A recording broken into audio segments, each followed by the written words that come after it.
నమస్కారం అండి. ఈనాటి కమ్మని కథ పేరు ఆలోచనే విజయానికి సోపానం. వినిపిస్తున్నది మీ విజయభాస్కర్. శ్రీనాథుడు తన జీవిత కాలమంతా ఎంతో దర్జాగా గడిపిన ఏకైక తెలుగు కవి.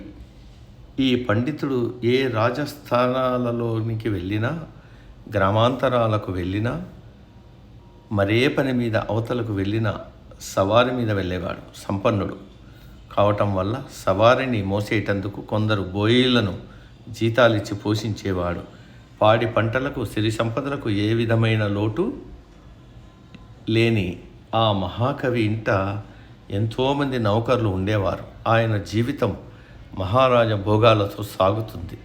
శ్రీనాథుని పాడి పశువులలోని ఒక ఆవు తప్పిపోయింది. అది ఎంతకు ఇల్లు చేరలేదు. బోయీలు తప్ప నౌకర్లు మరెవ్వరూ అప్పుడింటిలో లేరు. అందువల్ల శ్రీనాథుడు ఆ బోయీలను పిలిచి, నాయనలారా, మన కర్రి ఆవు త్రోవ తప్పి ఎక్కడో చిక్కుపడిపోయింది కనుక మీరు నలుగురు 4 ప్రక్కలకు పోయి దానిని వెతికి తీసుకురండి అని చెప్పాడు. అప్పటికి చాలా రోజులుగా ఇంటి వద్దనే ఊరికే కూర్చుని ఉంటున్న బోయీలు బద్దకించి ఆ పని చేయటం తమకు తగిన పని కాదని అభిమానపడి, స్వామి, మేము బోయీలం కానీ పాలేర్లం కాము. అది మా పని కాదు. సవారీ మోయిటే మా పని. మాకు మరొక పని చెప్పటం పడి కాదని పండితులు తమరు ఎరుగరా? దయచేసి మాకు ఆ పని చెప్పకండి అన్నారు. వారి మాటలు విన్న శ్రీనాథుడు సోమరులేరారలా అంటున్నారని గుర్తించి వారికి తగిన గుణపాఠం చెప్పాలని నిర్ణయించుకున్నాడు. బోయీలు, మీరన్న మాట నిజమే. మీకు మరొక పని చెప్పటం అనుచితమే. ఇంట పాలేరులు ఎవరూ లేరు. ఆవును వెతుక్కునుట నాకు తప్పదు కదా, కనుక నేనే బయలుదేరుతాను. నా సవారిని సిద్ధం చేయండి అని చెప్పి శ్రీనాథుడు పశువు కొరకు పల్లకీలో బయలుదేరాడు.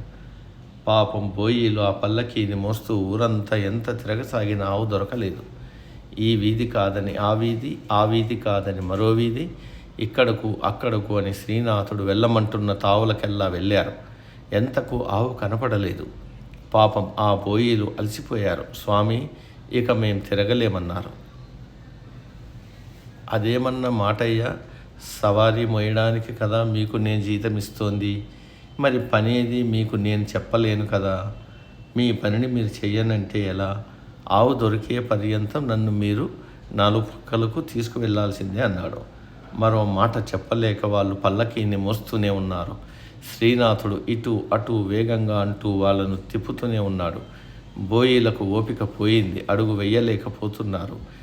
ఆయన వెళ్ళమన్నప్పుడు ఆవును వెదకడానికి పెడితేనే బాగుండేది. మోత బరువు కూడా పెట్టుకున్నామని పశ్చాత్తాపడ్డారు. తమ పొరపాటును తెలుసుకున్న బోయీలు, దొర, మమ్మల్ని మన్నించండి. తొందరపడి తమతో అవిధేయతగా మాట్లాడాం. తిరిగి వెతికితే తీరేదానికి మాట జారి మెడ మీదకు బరువు కూడా తెచ్చుకున్నాం. మాకు బుద్ధి వచ్చింది. మేమే తిరిగి వెతికి ఆవును ఇంటికి తీసుకొస్తాం. ఇక ఎప్పుడూ మా పని కాదని తప్పించుకోం. మమ్మల్ని క్షమించండి అన్నారు. శ్రీనాథుడు వాళ్లకు బుద్ధి వచ్చినందుకు ఆనందించి ఇంటికి చేరుకున్నాడు. బోయీలు సవారిని ఇంటి దగ్గర వదిలి ఆవును వెతకడానికి వెళ్ళారు. నలుగురు 4 దిక్కులకు బయలుదేరారు. వెతికి ఆవును పట్టుకుని ఇంటికి తెచ్చారు. వారిని చూసి శ్రీనాథుడు ఇలా సునాయాసంగా తీరేదానికి మరింత బాధను మాట జారి తెచ్చుకున్నారు. ఇది నా పని, వాడి పని అని వాదులాడుకోవడం కన్నా ఆ పని ఏమిటో ఆలోచించుకొని పని చేయాలి.